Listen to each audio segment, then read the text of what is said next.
ሰላም ውድ ቤተሰቦች እንዴት አላችሁ? አምላክ ይመስገን እኔ በጣም ደህና ነኝ። የአራዳ ሜዳ ኮሜንታተር ተስፋወርቅ ሉልሰገድ ነኝ። አሁን ደግሞ በሌላ ፕሮግራም ከናንተ ከአድማጮች ጋር ተመልሼ ተገናኝቻለሁ።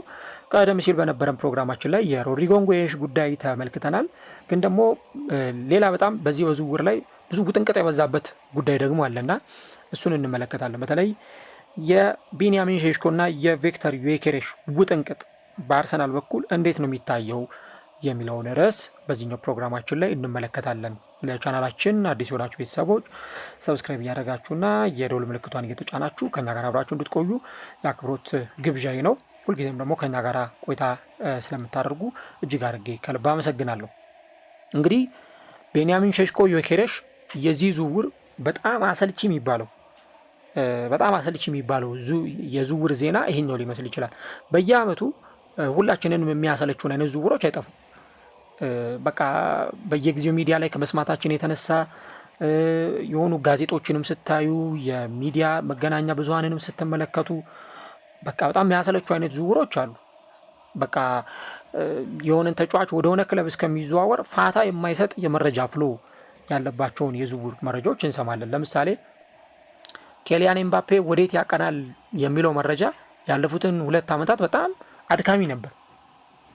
በቃ በተለይ ባለፈው አመት ነው በቃ እርግጥ ብሎ ተጫዋቹ ወደ ሪያል ማድሪድ ያቀናል የተባለው እንጂ ወደ ሪያል ማድሪድ ያቀናል እንደውም ጭራሽ የእንግሊዝ ክለቦችም ጭምር ጨረታ ውስጥ ገብተውበት ነበር እኮ በደንብ ካስታወሳችሁ። ኬሊያን ኤምባፔ ወደ ቼልሲ ሊያቀና ነው፣ ወደ ሊቨርፑል፣ ወደ አርሰናል የሚሉ አይነት ዘገባዎችን ስንሰማም ቆይተን ነበርና አንዳንድ ዝውውሮች በጣም አታካች ናቸው። ያው ግን የዝውውር ባህሪ ስለሆነ ምንም ማድረግ አይቻልም። ያው የዝውውሩ ጠባይ ስለሆነ ያንን ነገር አዳፕት ማድረግ ያስፈልጋልና መሰላቸቶች ሊኖሩ ይችላሉ። ግን ደግሞ ያንን ነገር ያው መጠበቅም የግድ ያስፈልጋል ባይ ነኝ። ዞሮ ግን ቤንያሚን ሼሽኮና ዩኬሬሽን ጉዳይ በተመለከተ ምናልባት ዘ ቴሌግራፍ አንድ መረጃ ይዞ ወጥቷል። በተለይ የሁለቱ ውጥንቅጥ በቤንያሚን ሼሽኮና በቪክተር ዩኬሬሽ መካከል ያለው ውጥንቅጥ ምንድን ነው የሚለውን ነገር መረጃዎቹን እንመለከታለን። እንግዲህ ይሄ ነገር አሁን ፕሪሚየር ሊጉ ከተጠናቀቀ 1 ወር አልፎታል። ቀጣዩ የፕሪሚየር ሊግ ውድድር ዘመን ደግሞ ሊጀመር የቀረው በጣም ጥቂት የሚባል ጊዜ ነው። አሁን የፈረንጆቹን ሰኔ ወር እያገባደድን ነው። ሐምሌ ወር ነው በቀጣይ የሚጠበቀው። ከዛ በኋላ እንግዲህ የነሐሴ ወር ግማሽ ላይ አዲሱ የፕሪሚየር ሊግ ውድድር ዘመን ይጀመራል ተብሎ ይጠበቃል። ነገር ግን ደግሞ የአርሰናል ደጋፊዎች የዝውውር መስኮቱን ሲመለከቱ አንድ ግራ የሚገባቸውም ነገር አለ። የፕሪሚየር ሊጉ ክለቦች እንግዲህ በርካታ ሚሊዮን ፓውንድ እያወጡ ነው። ኦልሞስት አሁን ወደ 700 ሚሊዮን ፓውንድ ገደማ ደርሷል ክለቦቹ እያወጡት ያለው የዝውውር ዋጋ በራሱ። ማንቸስተር ሲቲ ወደ 4 የሚጠጉ ተጫዋቾችን ሲያስፈርም፣ ዩናይትድ ማቴዎስ ኩኛን ወደ ክለቡ ሲያመጣ፣ ራሱ ደግሞ ቶተናም ተጫዋች ለማስፈረም የተቃረበባቸውን ጊዜያቶች የተመለከትን ነው። ቼልሲ ከአንድም 2 ተጫዋቾች ማስፈረም ችሏል። እነ ሊቨርፑል በጣም ሪካርድ የሆነ የዝውውር ዋጋ እያወጡ ተጫዋች እያስፈረሙ ነው። አርሰናል ግን ተጫዋች ማስፈረም የሚያስችሉትን ዶክመንቶች በሙሉ ፈርሞ ቢጨርስም ለምሳሌ የማርቲን ዙቢሜንዲን ዝውውር አጠናቋል። የሚቀጥለው ሳምንት ይፋ መደረግ ነው የቀረው። የኬፓ አሪዛባላጋ ዝውውር ኦልሞስት ተጠናቋል በ5 ሚሊዮን ፓውንድ። በቀጣዮቹ ቀናት ፊርማውን ሲያኖር እንመለከተዋለን። ከዛ ደግሞ ሌሎች የአርሰናል ተጫዋቾች ይሆናሉ ተብሎ የሚጠበቁ አዳዲስ ፊርማዎች ይኖራሉ። ለምሳሌ ትላንት የሰማነው የክሪስቲያን ኖርጋርድ ዝውውሩ ኦልሞስት ተጠናቋል፣ ሂር ዊ ጎ ተብሏል። እነዚህን ዝውውሮች እየሰማን እንገኛለን። ሌሎች ተጫዋቾችም ይኖራሉ። ምንም እንኳን እስካሁን ተጫዋቾቹ የክለቡን መለያ ይዘው በትክክል ፊርማቸውን እየፈረሙ ለደጋፊዎች ይፋ የተደረገ ነገር ባይኖርም እነዚህ ዝውውሮች ይኖራሉ። ግን የአርሰናል ያጥቂ መስመር ተጫዋቾችን ደግሞ በተመለከተ አሁንም የሚነሱ ጥያቄዎች አሉ። አርሰናል እስካሁን ድረስ ለምንድን ነው በሁለቱ ተጫዋቾች በኩል ውዝግብ ውስጥ የገባው ውጥንቅጥ ውስጥ የገባው የሚሉ ነገሮች መነሳታቸው አይቀርምና እንግዲህ በአርሰናል በዚህ ዝውውር መስኮት በተለይም አንድሪያ ቤርታ የክለቡ አዲሱ ስፖርቲንግ ዳይሬክተር ሆኖ ከመጣ በኋላ በተለይም ደግሞ በዚህ በፊት መስመር ቦታ ላይ ከፍተኛ ስራዎች እየተሰሩ ይገኛሉ። የፊት መስመር ተጫዋች ለማስፈረም ብቻ ተብሎ ማለት ነው። የመጀመሪያው በተለይ ማሰብ የሚጠበቅብን ነገር ከመጋረጃ ጀርባ እኛም ማናቀው ሚዲያዎች ያልዘገቡት ሚዲያዎች ያልሰሙት በጣም ብዙ የዝውውር መረጃዎች የዝውውር ዘገባዎችን እየሰማን እንገኛለን። በቃ እኛ ያልሰማ ነው እኛ ያላወቀናቸው በጣም ብዙ ነገሮች ከመጋረጃ ጀርባ እየተሰሩ ነው የሚገኙት እና አርሰናል በተለይም ደግሞ እነዛን ቀደም ሲል የጠቀስኩላችሁን ተጫዋቾች የነ ኬፓን የነ ዙሜንዲን የነ ኖርጋርድን ዝውውር ሙሉ በሙሉ ማጠናቀቁና በቀጣይ ይፋ ማድረግ የሚቀረው ክለብ መሆኑ በደንብ በዚህ በአርሰናል የዝውውር መስኮት መታወቅ የሚገባው ጉዳይ ነው። አርሰናል ተጫዋች አላስፈረመም ብለው የአርሰናል ደጋፊዎች ስጋት ውስጥ ሊወርቁ የሚገባበት ጉዳይ አይደለም። ይህም በትክክል መረዳት ያስፈልጋል። አሁን ትልቁ አጠያቂ ሊሆን የሚችለው በተለይ የነዚህ የሁለት ተጫዋቾች ጉዳይ እንዴት ነው እልባት ሊያገኝ የሚችለው? ሁለቱን ተጫዋቾች አርሰናል እንዴት ባለ መንገድ ነው ሊያስተናግድ የሚችለው የሚለው ነው በጣም ትልቁ ጉዳይ ሊሆን የሚችለው። እንግዲህ የዝውውሩ ጉዳይ በጣም ውስብስብና በጣም ኮምፕሊኬትድ እንዲሆን ያደረጉት በጣም ብዙ ፋክተሮች አሉ። ለምሳሌ የቤንያሚን ሼሽኮን ጉዳይ ስትመለከቱ ተጫዋቹ ከአርሰናል ጋር ወደ አርሰናል ለመምጣት ተስማምቷል፣ ክለቡም ተስማምቷል ተባለ። ከዛ በኋላ ደግሞ የተጫዋቹ ደሞዝ አርሰናል ካስቀመጠው የደሞዝ ጣሪያ በላይ በመሆኑ ምክንያት አርሰናል ተጫዋቹን ለማስፈረም መቸገሩን እንደዚህ አይነት መረጃዎች ሲወጡ ተመለከትን። ግን ዘ ቴሌግራፍ ደግሞ ራሱ መረጃውን ይዞት እንዳስነበበው ከሆነ በተለይም ደግሞ አርሰናል በሁለቱ ተጫዋች መካከል የተለያዩ አይነት ድርድሮችን ቢያደርግም ግን ደግሞ እስካሁን ቁርጥ ያለ ውሳኔ በእነዚህ ተጫዋቾች በኩል አለመወሰኑን ነው እነዚህ መረጃዎች የሚያሳዩት። እንግዲህ ቤንያሚን ሼሽኮ የእነዚህን የሁለት ተጫዋቾች ዝውውር የሚመራ ተጫዋች ነው። ዩኬሬሽ ሼሽኮ የሚለውን ነገር ቤንያሚን ሼሽኮ የሚመራ ተጫዋች ነው። ከዛ ደግሞ ቪክተር ዩኬሬሽ ይከተላል። ነገር ግን ደግሞ በተለይ አንድሪያ ቤርታ የትኛውን ተጫዋች ነው የሚመርጠው? ሚኬል አርቴታ የትኛውን ተጫዋች ነው የሚመርጠው?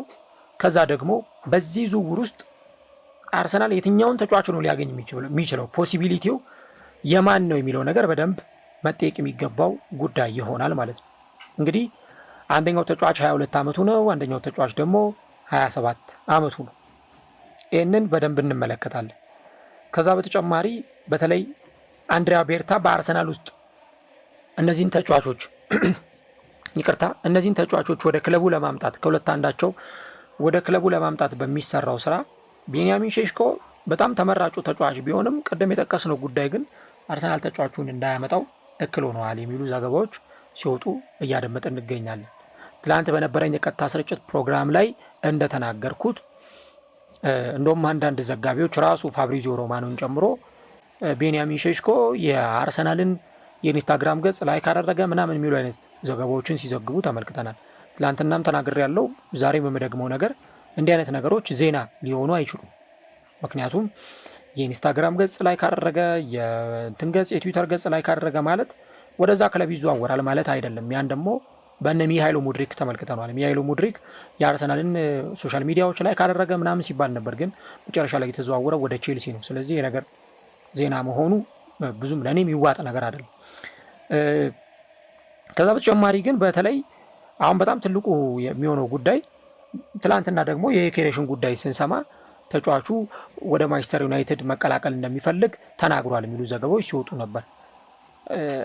አሁን አርሰናል ጥርት ያለውን ነገር ወስኖ በቃ የትኛው ተጫዋች ላይ ነው በደንብ አድምተን መስራት ያለብን፣ የትኛውን ተጫዋች ነው ወደዚህ ክለብ ማምጣት ያለብን የሚለው ላይ ብዙ ነገሮችን እያሰቡ ጊዜውም እየሄደ እንዳለ እየተመለከትን ነው። አሁን ቤንያሚን ሼሽኮን ስትሉ እድሜው ገና መሆኑ፣ ከዛ ደግሞ አርሰናል ተፎካካሪ የለበትም ይህንን ተጫዋች ለማስፈረም። ምክንያቱም የረጅም ጊዜ ፈላጊው ነው። ከአምና ጀምሮ የሚፈልገው ክለብ አርሰናል ነው። ስለዚህ አሁንም ያን የተጫዋቹን ደሞዝ ለመክፈል ፈቃደኛ ይሁን እንጂ ተጫዋቹን የጠየቀውን ደሞዝ ለመክፈል ፈቃደኛ ይሁን እንጂ አርሰናል ተጫዋቹን ለማስፈረም እክል አይኖርበትም። ይልቁንም እንደውም ቪክተር ዩኬሬሽን ለማስፈረም ሲባል ነው አሁን በጣም ብዙ ተፎካካሪዎች እየበዙ የሚገኙ። ከዚህ ቀደም የምንሰማው አርሰናል ዩናይትድ ብቻ ነበር። አርሰናል ተጫዋቹን ይፈልገዋል፣ ዩናይትድም ደግሞ ያው ሩበን አሞሪም በስፖርቲንግ እያለ ስላሰለጠኑት ቪክተር ዩኬሬሽን ይፈልጉታል የሚሉ አይነት ዘገባዎችን ስንሰማ ቆይተናል። ከዛ ግን ምንድነው የተፈጠረው? አሁን ሌሎች ክለቦችም ተጫዋቹን መፈለግ ጀምረዋል። ዩቬንቱስ የተጫዋቹ ፈላጊ ነው። አሁን ከዛ ደግሞ የአትሌቲኮ ደ ማድሪድን ጉዳይ ስንሰማ ነበር። በተለይ ጆርጌ ሜንዴስ ከአትሌቲኮ ማድሪድ ጋር በጣም ጥሩ ግንኙነት ስላለው ምናልባት ይህን ተጫዋች እንደውም ወደ ስፔን እንዲሄድ ሊያደርገው ይችላል የሚሉ ዘገባዎች ሲወጡ ቆዩ። ከዛ ደግሞ እንደገና አሁን ትላንትና ሊቨርፑል በተጫዋቹ ዝውውር ላይ ሊገባበት ነው የሚሉ ዘገባዎች ሲወጡ ቆይተዋል። ስለዚህ ከዚህ ቀደምም ደጋግሜ አንስቼዋለሁ። አርሰናል ይህን ተጫዋች ለማስፈረም በጣም በዘገየ ቁጥር ተጫዋቹን ለማስፈረም ጊዜ በወሰደ ቁጥር ተጫዋቹን ለማስፈረም የሚችልበት እድል ቻንሱ በጣም እያነሰ ነው የሚሄደው። ይህን ነገር ደግሞ ራሳቸው አርሰናሎችም ጭምር ሊገነዘቡት የሚገባ አንድ አንኳር ነጥብ ይሆናል። ምክንያቱም ተጫዋቹ በቃ አንዴ ልቡ ሸፍቷል፣ ወደ ኋላ መመለስ አይፈልግም። ለብቻው አሁን በስዊድን ሆኖ በሀገሩ ልምምድ እያደረገ ነው፣ ፊትነሱን እየጠበቀ ነው፣ አካል ብቃቱን እየጠበቀ ነው። ምክንያቱም አንድ ትልቅ ክለብ ያስፈርመኛል፣ ነገ ላይ አንድ ትልቅ ክለብ ያስፈርመኛል ብሎ ራሱን ለዛ ለሚመጣው ጊዜ እያዘጋጀ ነው የሚገኝ ቪክተር ዮኬሬሽ እና ከስፖርቲንግ ጋር የተጣለው ከፕሬዚዳንቱ ቫራንዳስ ጋር ግጭት ውስጥ የገባው እሳቸው እንደውም ብላክሜልና ኢንሰልት እኛን ማስፈራራትና መስደብ በእኛ ክለብ ውስጥ ተቀባይነት የሌለው ነገር ነው ብለው እስከሚናገሩ ድረስ እንዲህ አይነት ነገሮችን ስንሰማ የነበረው ቪክተር ዮኬሬሽ አላማ ኖሮት በቃ ከስፖርቲንግ እለቃለሁ የሚል ነገር ስላለው ነው። አርሰናል ግን እስካሁን ደፍሮ የዝውውር ጥያቄ አላቀረበም። በተለይ እንደውም አሁን ከሰሞኑ በቀናት ውስጥ አርሰናል ለቪክተር ዮኬሬሽ የተሻሻለ የዝውውር ጥያቄ ያቀርባል የሚሉ ነገሮች ሲነሱ ነበር። እንግዲህ የተጫዋቹ ወኪል ሲቲንካያ እና ራሱ ተጫዋቹም እንደሚያምኑት እኛ የጀንትልማን አግሪመንት ነበረን፣ ስፖርቲንግ ከ59 ሚሊዮን ፓውንድ በታች ቪክተር ዮኬሬሽን እንዲለቅ ስምምነት ነበረን በጀንትልማን አግሪመንት የሚል አይነት ሀሳብ ቢኖራቸውም ግን ደግሞ በኋላ ነገሩ ተቀለበሰና እኛ በፍጹም የጀንትልማን አግሪመንት አላደረግንም ብለው ስፖርቲንጎች ሲናገሩ ተመለከተ። እኛ የምንፈልገው 85 ሚሊዮን ፓውንድ ነው፣ ያንን ገንዘብ እስካላገኘን ድረስ በፍጹም ይህን ተጫዋች አንለቀውም የሚሉ አይነት ሀሳቦችን ሲያነሱ ቆዩ። ስለዚህ አርሰናል ቀጣዩ ውሳኔ ምንድን ነው የሚሆነው? በእነዚህ ሁለት ውሳኔዎች አጣብቂኝ ውስጥ ነው የሚገባው። ወይ የቤንያሚን ሼሽኮ የተጠየቁትን ደሞዝ እንደሚከፍሉት ተስማምተው ተጫዋቹን ወደ ኤሚሬትስ እንዲመጣ ማድረግ፣ አለበለዚያ ደግሞ እነ ቫራንዳስ ስፖርቲንጎች የጠየቁትን 85 ሚሊዮን ፓውንድ ከፍሎ የውል ማፍረሻ ዋጋውን ከፍሎ ተጫዋቹን ወደ ኤሚሬትስ እንዲመጣ ማድረግ። ይህንን ነገር ነው አርሰናል እንግዲህ እስካሁን ድረስ ሳይወስን የቀረውና መወሰንም አቅቶታል እየተባለ እየተነገረ የሚገኝ። እንግዲህ ራሱ ተጫዋቹ ወጥቶ እንደተናገረው፣ በተለይ ዮኬሬሽ ወጥቶ እንደተናገረው ክለቡ በሚያደርገው ሁኔታ ደስተኛ እንዳልሆነ፣ ያንን የ59 ሚሊዮን ፓውንድ የጀንትልማን አግሪመንት የለም በማለታቸው ምክንያት እሳቸው በጣም እንደተበሳጩ፣ የክለቡ ፕሬዚዳንት እንደተበሳጩና ያ ነገር ደግሞ በክለባቸው በኩል ተቀባይነት እንደሌለውም ጭምር ሲናገሩ ቆይቷል። እንግዲህ አሁን የንግግሩ ጥንካሬ ብቻ ነው ከዚህ በኋላ ሁለቱም ተጫዋቾች ወደዚህ ክለብ እንዲሄዱም እንዳይሄዱም ሊያደርጋቸው የሚችለው። ቪክተር ዮኬሬሽን በሉት ቤንያሚን ሼሽኮን በሉት ወደ አርሰናል ሊመጡ የሚችሉበት እድል አለው። ሁለቱም በአንድ ጊዜ አይመጡም። አርሰናል ሊያስፈርም የሚችለው አንዳቸውን ነው። ግን ደግሞ ከሁለት አንዳቸው የሚያስፈርምበት እድል ካለ የትኛውን ተጫዋች ነው የሚያስፈርመው የሚለው ነው። አሁን እኛ ዝም ብለን ስናስበው ካልኩሌሽኑ ቀላል ሊመስል ይችላል። በቃ በዋጋ ያነሰውን ተጫዋች አርሰናል እንዲያስፈርም ከሁለት አንዳቸው ለምን አያስፈርምም የሚል አይነት ጥያቄ ነው ልናነሳ የምንችለው። ግን ደግሞ እስካሁን ድረስ ይህ ስምምነት አለመጠናቀቁ ብዙዎቻችንን ሊያስደንቅ አይችልም።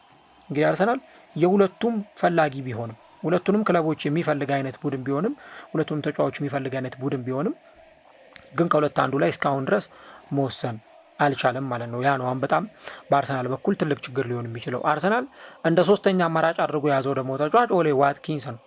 እሱን ደግሞ አርሰናል በባለፈው የጥር ጨዋታዎች የዝውውር መስኮት ጠይቆ ነበረ፣ ግን ደግሞ ዝውውሩ ውድቅ ተደርጎበታል እና ምናልባት የኦሌ ዋትኪንስ ዝውውር በፍጹም ሊሆን የማይችል እና ከመሆን እድልም በጣም የራቀም ጭምር ነው ሊባል ይችላል።